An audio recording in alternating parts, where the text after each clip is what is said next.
Shalom bien-aimés dans le Seigneur, c'est bel et bien votre serviteur, le pasteur Serge Bia, le pasteur responsable de l'Église de la Compassion Divine EC2 de Montréal.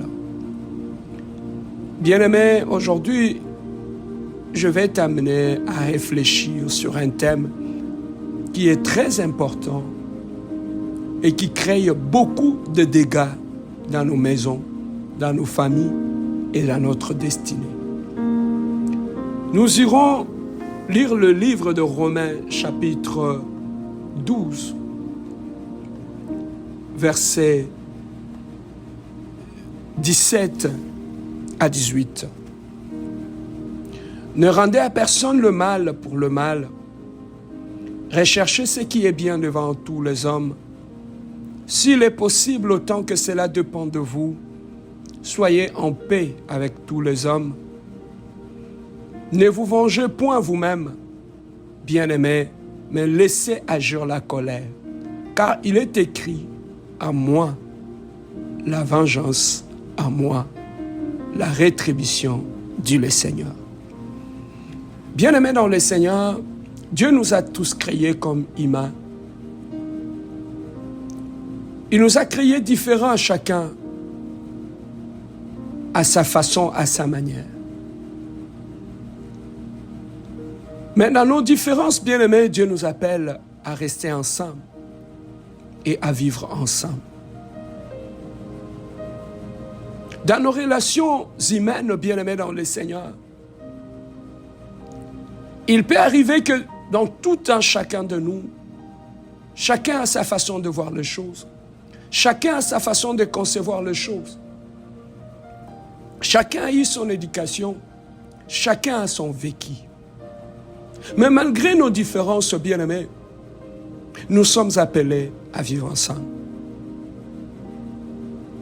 Il se peut que dans nos relations, dans nos rapports, que nous ne voyons pas les choses de la même façon. Mais si nous ne laissons pas agir la sagesse, rapidement nos différences peuvent devenir la source de conflits dans nos relations familiales, dans nos relations d'amitié, dans nos collaborations, dans nos lieux de travail, ainsi que dans nos familles. On peut naître du même père et de la même mère et ne pas voir les choses de la même façon. On peut partager la même église et ne pas avoir la même conception des choses. On peut rester en amitié, on peut vivre dans le mariage et ne pas avoir la même conception des choses. Mais lorsque toutes ces différences-là ne sont pas bien gérées, avec maturité et sagesse, rapidement, bien aimé, ces divergences-là peuvent devenir de sources des conflits horribles et qui peuvent, bien aimé, avoir des conséquences néfastes dans nos mariages, dans nos familles, dans nos relations, dans nos églises. Et une fois, bien aimé, dans le Seigneur, dans nos différences, nous tombons dans des conflits. Et ces conflits-là, s'ils ne sont pas bien gérés, s'ils ne sont pas gérés à temps, ça peut créer beaucoup de dégâts. Voilà pourquoi, bien-aimés dans le Seigneur, Jésus-Christ nous prévient déjà par rapport à ce qui va arriver demain. Parce que la Bible nous dit, l'homme prudent, c'est celui qui voit le mal de loin et qui se met à l'abri. Mais lorsqu'on n'est pas prudent, lorsqu'on n'est pas sage, on n'aura pas le temps de voir le mal de loin. Tu tomberas toujours dans tout le conflit, dans tout le piège qui se tiendront devant toi. Tu tomberas là-dedans et ça sera des conflits qui risquent de faire beaucoup de mal. Voilà pourquoi la Bible nous le prévient déjà en nous disant un homme prudent doit apprendre, non pas à constater le mal quand le mal est déjà là, mais une femme prudente, un homme prudent, dans ses rapports avec les humains, doit avoir cette capacité-là de voir le mal de loin et de savoir se mettre à l'abri. Des fois, par manque de sagesse, on peut se retrouver face à des conflits qu'on pouvait bien éviter. Notre orgueil peut aussi nous aider à tomber dans le conflit bête et inutile. Notre caractère peut faire en sorte que nous puissions tout le temps tomber dans le piège qui nous est tendu dans notre parcours, dans nos relations et dans nos amitiés. Voilà pourquoi Jésus, dans sa parole, au travers de son serviteur, l'apôtre Paul, il nous le dit, ne rendez à personne le mal pour le mal. Et une fois qu'on ne comprend pas, bien aimé, ce principe-là biblique, où la Bible nous demande de ne pas rendre le mal par le mal, on finira par rendre le mal. Et la Bible va encore surenchérir pour nous dire, cherchez ce qui est bien devant tous les hommes. Cherchez tout ce qui est bien. Lorsque dans la vie, bien-aimée, on n'aligne pas son caractère, sa conception des choses, par rapport à la parole de Dieu, on va fonctionner par rapport à nos émotions, par rapport à la chair. Et une fois qu'on laisse, bien-aimé, nos émotions nous contrôler, on laisse la chair nous contrôler, c'est ça qui fait que dans la vie, il te sera difficile de garder des relations parce que ton caractère, ta conception des choses, ce sont des générateurs de conflits. La Bible nous dit, s'il est possible, autant que cela dépend de vous, soyez en paix avec tous les hommes. Peu importe nos différences. La Bible nous dit, aussi longtemps que ça dépend de nous, la Bible nous conseille de chercher la paix. Dans notre façon de voir les choses, dans notre façon de répondre, dans notre façon de prendre les décisions, dans notre façon de gérer nos relations. La Bible nous dit, aussi longtemps que ça dépend de nous, de chercher la paix avec tous les hommes. Voilà ce que la Bible nous recommande. Que ce soit en tant qu'enfant de Dieu, dans ta famille, la Bible te demande de rechercher la paix. Pourquoi la Bible nous recommande de rechercher la paix? Parce que Dieu sait que là où il n'y a pas de paix, il y a des conflits. Mais Dieu nous demande, au-delà de toute situation conflictuelle qui peut se présenter devant nous, quelle option prendre? La Bible te demande de rechercher la paix. Rechercher la paix dans ton mariage avec ta femme. Rechercher la paix avec ton mari. Rechercher la paix avec ta belle famille. Rechercher la paix avec tes beaux-fils. Rechercher la paix avec ton pasteur. Rechercher la paix avec tes collègues au travail. Mais lorsque, bien-aimé, on se dit chrétien et qu'on ne fonctionne pas dans cette logique-là, il nous sera très difficile de rechercher la paix. Mais comment nous pouvons rechercher la paix? Nous pouvons rechercher la paix. D'abord, en voyant le mal de loin et en nous mettant à l'abri. Comment rechercher la paix? En évitant tout ce qui peut susciter des conflits tout autour de nous. En évitant, bien-aimé dans le Seigneur, tout ce qui peut créer, tout ce qui peut être à la base, bien-aimé, des incompréhensions, des conflits inutiles. Mais lorsque, bien-aimé dans le Seigneur, on ne veut pas voir les choses de cette façon, on ne cherchera pas de paix partout où nous sommes. Et notre caractère, notre langage, nos décisions vont nous amener dans des conflits qui peuvent être néfastes pour nous. Et à la fin, au verset 19, la Bible nous dit, ne vous vengez point vous-même, bien-aimés, mais laissez agir la colère, car il est écrit, à moi la vengeance, à moi la rétribution. Même la Bible nous interdit de ne pas utiliser la colère dans nos réactions, dans nos langages, dans notre façon de voir les choses. Parce que lorsque tu décides de porter les lunettes de la colère, tout deviendra conflit. Même des petits problèmes que tu pourras laisser passer. Mais le seul fait que tu portes sur toi les lunettes du conflit, les lunettes de la colère, bien aimé, tout deviendra conflit. Mais Dieu nous demande de ne pas laisser agir la colère. Dans tout ce qui nous arrive, Dieu savait. Dans tout ce qui nous arrive, Dieu nous dit, à moi la vengeance, à moi la rétribution. Dieu n'avait pas donné à ses enfants le droit de se venger par rapport à tout ce qui les arrive. Pourquoi Dieu dit cela? Parce que Dieu sait que dans nos rapports, dans nos relations, il peut arriver qu'on nous fasse du mal. Mais Dieu nous interdit de nous venger. Si Dieu nous l'interdit, c'est parce qu'il sait le danger qui se cache derrière la vengeance.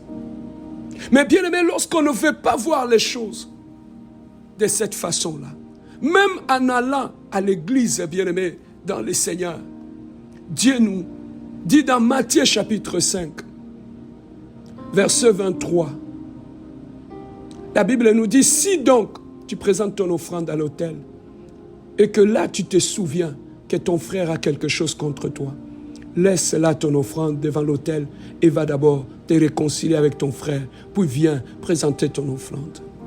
Bien-aimés, aujourd'hui, lorsque nous regardons comment nous nous présentons devant Dieu, des fois nous sommes dans la même église, on ne se parle pas. Des fois on part de poser notre offrande devant l'autel, tu as des gens avec qui dans l'église tu ne parles pas. Des fois ton frère qui est à côté de toi a dérangé de là où toi tu adores Dieu. Tu ne le parles pas, vous ne vous saluez pas, mais vous venez devant le Seigneur. Mais ici dans le livre de Matthieu chapitre 5, 23, la Bible nous dit, si tu veux placer ton offrande, tu sens que là j'ai quelqu'un avec qui j'ai des problèmes. La Bible nous dit, c'est à nous, ce n'est pas aux autres de venir vers nous, mais c'est à nous en tant qu'enfants de Dieu d'aller d'abord nous réconcilier. Bien-aimé, regarde tout autour de toi. Tu vas à l'église. Et là, dans l'église, compte le nombre de gens avec qui tu es en conflit. Compte le nombre de gens avec qui tu ne te parles pas dans ta famille. Des fois, tu viens à l'église avec ton mari, mais vous ne vous parlez pas. Mais Dieu dit, si tu te souviens, avant de placer ton offrande, Dieu refuse l'offrande même d'un problématique. Bien-aimé dans le Seigneur, pourquoi Dieu nous épargne de toutes ces choses-là? C'est parce que Dieu ne veut pas que nous puissions vivre dans les conflits. Bien-aimés, les conflits, c'est quelque chose de très néfaste, de très mal dans notre vie. C'est un terrain, bien-aimé, quand tu décides de t'embarquer dans le terrain du conflit. Quels sont les dégâts que les conflits peuvent apporter dans notre vie? Bien-aimé, t'embarquer dans le terrain des conflits avec des gens, c'est comme un boxeur qui monte sur le ring. Bien-aimé, là sur le ring, tu dois t'attendre à recevoir des coups. Tu dois savoir en donner des coups. Et là sur le ring, bien-aimé dans le Seigneur, c'est pour se faire du mal et remporter la victoire. Et lorsque tu rentres dans le terrain de conflit avec des gens, lorsque tu ne sais pas rechercher la paix dans tes rapports avec les humains, lorsque tu acceptes la confrontation, lorsque tu aimes cela, la confrontation, lorsque l'orgueil te pousse à aimer la confrontation, lorsque la haine, la colère te pousse à accepter le conflit, bien-aimé dans le Seigneur, sachez que en optant pour la voie de conflit, tu ne sortiras jamais propre. S'il y a une voie qui peut te salir, c'est la voie de conflit. Parce que dans les conflits, il n'y a plus de paix. Dans les conflits, il n'y a plus de respect. Dans les conflits, il n'y a pas d'adulte, il n'y a pas de femme, il n'y a pas de belle-mère, il n'y a pas de belle-fille. Dans les conflits, il n'y a pas de femme de pasteur. Dans les conflits, il n'y a pas d'enfant de pasteur. Dans les conflits, il n'y a pas de chef, il n'y a pas de petit. Dans les conflits, c'est comme un terrain. C'est comme un ring de boxe. Les gens se donnent des coups pour se faire du mal, pour avoir la victoire et humilier l'autre devant les gens qui regardent ces spectacles-là. Bien-aimé, c'est un spectacle désolant. Je t'en supplie, toi qui écoutes cette exhortation, ne choisissez jamais la voie de conflit. Parce que la voie de conflit, la première des choses, ça touche, ça te salit. Lorsque tu es dans les conflits avec une personne, cette personne cherchera à te détruire, à te descendre, à te salir. La voie de conflit, bien-aimé dans le Seigneur, on va t'enlever tout le respect que tu as, l'honneur que tu as, sans regarder ton rang, sans regarder ton âge, sans regarder même ton état matrimonial, que tu sois la femme de X ou d'Y. Bien-aimé, lorsque tu choisis la voie de conflit, sachez que, bien-aimé, sur cette voie-là, tu perdras ton honneur, tu perdras ta dignité. Dans la voie des conflits, bien-aimés dans le Seigneur, facilement les hommes peuvent aller même fouiller dans ton passé. Ton passé qui était caché que personne ne savait. Au travers des conflits. Lorsque tu te lances dans les conflits pour te descendre, pour t'humilier, pour te détruire, les gens sont capables d'aller fouiller dans ton passé. Ressortir tout ce qui t'avait fait dans ton passé. Ressortir tes failles, tes erreurs du passé pour t'humilier. Bien-aimé, dans des zones de conflit, ils sont prêts à soulever ta robe et à exposer ta nudité pour t'humilier aux gens. Bien-aimé, dans les zones de conflit, lorsque tu choisis de Dieu, lorsque tu aimes les conflits, bien-aimé, les conflits ne s'arrêtent pas que sur le plan physique. Les conflits peuvent aller même sur le plan spirituel. Les conflits physiques peuvent même engendrer des conflits spirituels. Est-ce que tu tiendras? Lorsque l'homme devient dans un état animal, le diable s'approche. Et lorsque le diable s'approche, il poussera l'homme à entrer dans la dimension spirituelle. Et là, dans la dimension spirituelle, au travers des conflits, quelqu'un peut même t'empoisonner. Au travers des conflits, lorsque tu aimes les conflits, dans les conflits, mon frère, ma soeur, tu peux même être envoûté. Lorsque tu es une mère, lorsque tu aimes des conflits, bien-aimé dans le Seigneur, la personne avec qui tu es en conflit, il peut te rater et toucher ton enfant. Tu peux être une femme enceinte. Combien de femmes ont perdu leur bébé? Tout simplement, en étant enceinte, elle s'est permise d'entrer en conflit avec X ou Y. Et dans ces conflits-là, comme elle n'avait plus le contrôle de rien, son enfant a reçu de balles. L'enfant est sorti du ventre de la maman à cause des conflits bêtes et inutiles avec sa belle famille, avec son mari et avec sa femme. Combien des enfants sont morts précocement? Combien des enfants sont morts inutilement parce que les parents n'ont pas eu la sagesse de savoir comment éviter les conflits. Maman, toi qui es mariée, pour protéger tes enfants, il y a des conflits qu'il faut éviter. Évite les conflits avec ta belle famille. Tu risques de perdre tes enfants parce qu'ils ont le sang de ces gens-là.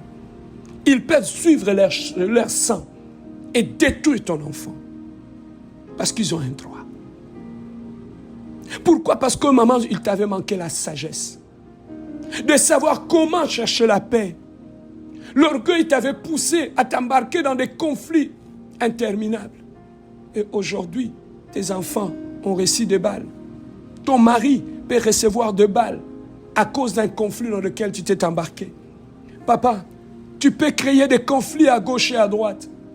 Tes enfants peuvent aussi être victimes des conflits que tu crées à gauche et à droite. Ta femme peut recevoir des balles sur le plan spirituel à cause des conflits dans lesquels tu t'es embarqué. Tu peux amener du feu dans ta maison à cause des conflits. Vous qui aimez les conflits. Toi qui aimais braver les choses. Toi qui n'aimes pas la paix. Toi qui aimes amener les conflits jusqu'à la fin. Sais-tu ce que tu peux perdre dans la zone de conflit? Ce n'est pas pour rien que la Bible nous interdit de nous embarquer dans les conflits. Ce n'est pas pour rien que Dieu nous dit de ne pas aller dans ce terrain-là. Que c'est lui qui va nous venger. Mais lorsqu'on ne veut plus écouter Dieu, lorsqu'on veut écouter son orgueil, on veut tenir tête, on veut faire aussi du mal, c'est un terrain que tu ne maîtrises pas. Un terrain de conflit, c'est un terrain démoniaque, c'est un terrain maléfique. Tu peux perdre ta dignité lorsque tu entres en conflit avec des gens. Tu étais un homme qui se respectait, une femme qui se respectait. Tu peux perdre ta dignité, ton honneur, à cause des conflits inutiles que tu te crées tout autour de toi. Le diable sait, pour t'avoir, il va t'entraîner dans un terrain que tu ne maîtrises pas. Il va t'entraîner dans un terrain du mal, parce qu'il sait que dans la zone de conflit, il va avoir une raison qu'il va utiliser pour te détruire. Et pour avoir cette raison, il va t'amener dans les conflits. Parce qu'il sait que dans les zones de conflit, tu auras aussi à insulter, tu auras aussi à répondre. Et lorsque tu insultes, lorsque tu réponds, le diable sait que tu t'es rebellé contre la parole qui dit « à moi la vengeance, à moi la rétribution ». Tu vas te venger seul. Dieu sait que tu es en désaccord avec Dieu. Automatiquement, tu n'es plus sous la protection de Dieu. Et là, sur ce terrain de la rébellion, c'est là que le diable va te détruire. C'est là que le diable va t'anéantir. Il y a une femme qui vivait dans des conflits en conflit. Un jour, il a voulu se marier, c'était le jour de la dot. La belle famille est venue dans sa famille. À cause de conflits qu'elle avait par-ci, par-là. C'est ce jour-là que toutes les personnes avaient vu qu'elle était en conflit. Sont allées chercher de vidéos, de photos de son passé avec ses ex. Ils ont commencé à envoyer ça à sa belle famille. Quelle honte! Le jour où les gens sont venus pour t'honorer, c'est le jour où on a exposé ta nudité à ta belle famille. Et la belle famille était obligée d'arrêter la cérémonie de dot pour voir clair. Tout cela pourquoi? C'est à cause des conflits. Bien aimé, les conflits peuvent engendrer beaucoup de choses. Les conflits peuvent enlever ton honneur. Les conflits peuvent détruire ta réputation. Les conflits, bien aimés dans le Seigneur, peuvent te descendre sur le piédestal dans lequel tu te trouvais. Les conflits, bien aimés, t'empêchent de prier. Les conflits t'empêchent de vivre dans la crainte de Dieu parce que tu as un mot de rage et colère qui fait détruire. Il n'y a plus de crainte de Dieu. Dans les conflits, il n'y a plus de sagesse. Dans les conflits, il n'y a plus de maîtrise de soi. Dans les conflits, il n'y a plus de patience. Dans les conflits, c'est le diable qui prend le règne et qui te guide comme un animal qu'on amène à l'abattoir. Voilà pourquoi, frère, ma soeur, aujourd'hui en ces jours, j'ai voulu partager avec toi que la Bible nous dit un homme prudent, c'est celui qui voit le mal de loin. Apprends à éviter les conflits. Apprends à éviter. Voilà pourquoi la Bible nous dit aussi longtemps que ça dépend de toi. Vis en paix. Bien-aimé, éviter les conflits. Tu ne perdras rien. En évitant les conflits, tu gagneras plus. La meilleure réponse que tu peux donner aux gens qui t'attaquent, qui veulent te détruire, c'est le silence. Parce que dans le silence, ils n'auront aucun argument pour te détruire avec, pour t'attaquer. Dans le silence, tu laisses Dieu s'élever et te défendre. Mais lorsque tu choisis de ne pas, tu ne choisis pas la voie du silence, ça sera compliqué. La voie du silence, c'est la voie de gens matures. La voie du silence, c'est la voie de femmes mûres et matures. Voilà pourquoi beaucoup ne peuvent pas prendre cette voie-là, parce qu'ils ne sont pas matures, ils ne sont pas mûrs. Ils préfèrent la voie de l'idiotie, des insultes mutuelles, des critiques mutuelles.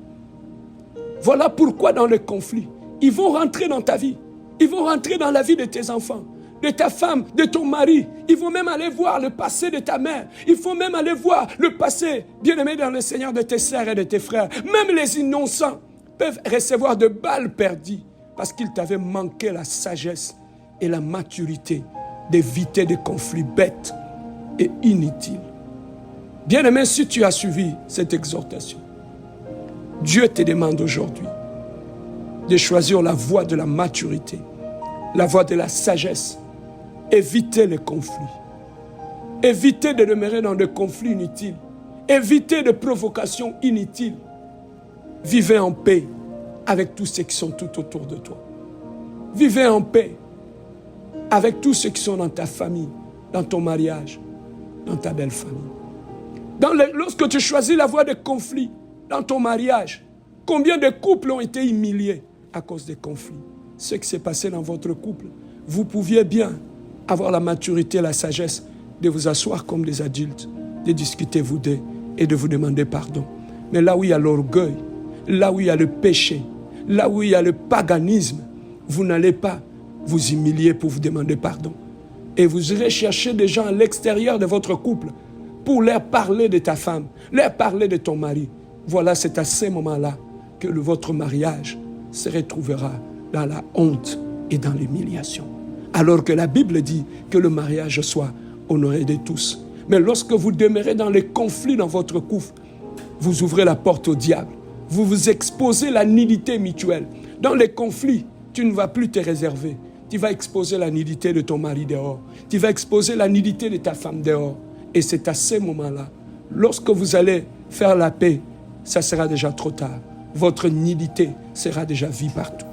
Les conflits n'ont jamais été bénéfiques dans la famille, dans le mariage, même au sein de la famille. Faites la paix avec ton frère, avec ta sœur. Parce que les conflits au sein de la famille, bien aimé dans le Seigneur, peut amener à la mort. La mort peut rentrer dans la famille. La pauvreté peut rentrer dans la famille. La division peut rentrer dans la famille. Vous pouvez fermer votre ciel dans la famille, tout simplement à cause des conflits répétitifs au sein de la famille. Par manque de sagesse, vous allez vous détruire mutuellement, sans gagner rien à la fin. Bien-aimé, tu as ta dignité, tu as ton image, tu as ta réputation. Si tu tiens à ça, évite la voie de conflit avec n'importe qui, avec des gens qui ne sont pas matures. Lorsque tu acceptes de t'embarquer dans des conflits avec des gens qui ne sont pas matures, qui n'ont pas ton éducation, qui n'ont pas ton âge, c'est toi qui es perdant.